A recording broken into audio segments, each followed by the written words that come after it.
Leingakna chana kanglon piduna keithel phamba houhankhrabasu Khwairamband ima keithel ahumda mi thoknarakpagi chang watli amadi leiba lakpa migi masingsu yamna nemna leiri Hiram asigi matangda ELITE News ki akhannaba paodam ama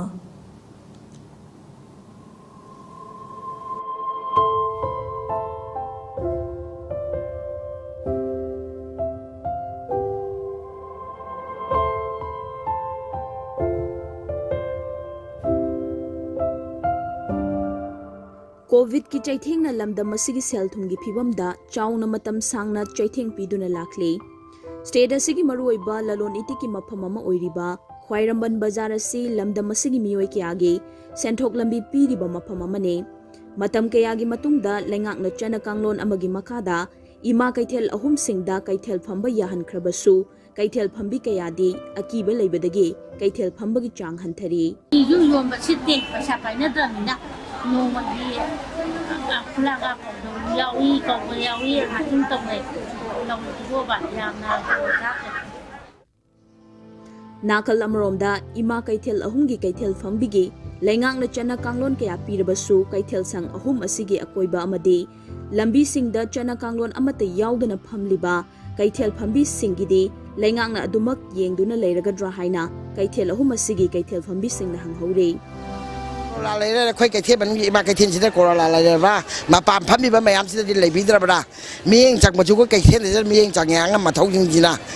aduna akhoi sida ne ngong ngarang han da pham da ngadi cham mane ye hayeng je kari no ba khoi ne ja kana changak ta na mo ta cham dori no ba pot sida ba sida do cha mo roi lupa chami chonga gi lo yor mo duna lupa yang khai gi lo ba da mi hum ni yo le adu nung mani ni yo la to ye kai ro koi tok doi ji bo yum da gi ne lupa lising ahung ga changwa ga pa thok jar pani isa kai dei ni ga mang gi baga bhara di ayu kan dang ga cha thok ka cha sing ga da lupa cham lo re yang kalanda cham chite ya mang e khoi ma ka then je oidre maming da ngare moinan la tawbiri si akhoi kamai na hingdorin no Matam kuina famludraba keithel ahum asigi keithel phambi sing selgi awaba leibana selep leitabadagi mingondagi puduna lalon itik tawde adubu yoliba nga mana masing sing leibinaba mi ka hena laktabana pathapum tharakpagi lalon itik tawbada awaba kaya pidaba nati hujiki poche chidi bara mangi chaksen ma aduna pola nim khagyoma nga keji kun mu yomba bangamde hujik matam je tawri sidi bara na nel pa chama ga kun changi ma hoila aduga chida yoliba pochna nel pa lising ahum bau yon bangamde pal amange aduna mi thok leitre ka thenje miyam ta ka bi raktre karino khani hinga dori punsi ja covid leiba chaya ki dana hangai ma pan thokte ahal loiram nina ado moige ga sini daiber ga ado kap tan khotana tairaga matam lenba karak patare ima hoje sen tan ba karak panatre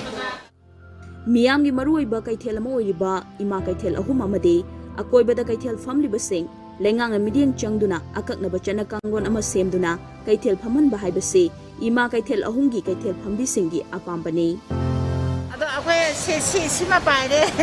ma chuk challe aduga duna khaitang diki badi masi madum to aga paisa thadara jo dum ka pe galap namna swaina phamna base smaina dum taw akhoi ima ki kethen je da phammaga wakhan te nungai ba ayam si unaga ado yum da lega tina isa de sondai ye ado yum da som lai bu dina na ye be isa je aduna ne matung ta bu su sumba laina kai kai je am bau lai di da ba ko aduna andak tai di phajana phamjara ke kai then je Leingakna keithel sing asibu hangbagi ayaba pi throsu hoju khawgi oina di keithel sing asida ima sing tholakna phambagi sang adugi mati nemli loina na pot leiba sa lakpagi sang su yamna nemna uri keithel yodringa gi marakki lambi gi matai singda phamliba kohom phambi sing asida di mi krik inana pot leiba gi mamisu sauna tari Leingakna piriba futtaru lakna Khongdabadi haina keithel manungda phamliba ina singdana potchit leitabagi nungai taba kaya amasu keithel phami ima wel singna khongdolpa thingnaki cameraman langamaga loina na ELITE News ki dama paodam jeriba marang kyung namrel Khwairamband ima keithel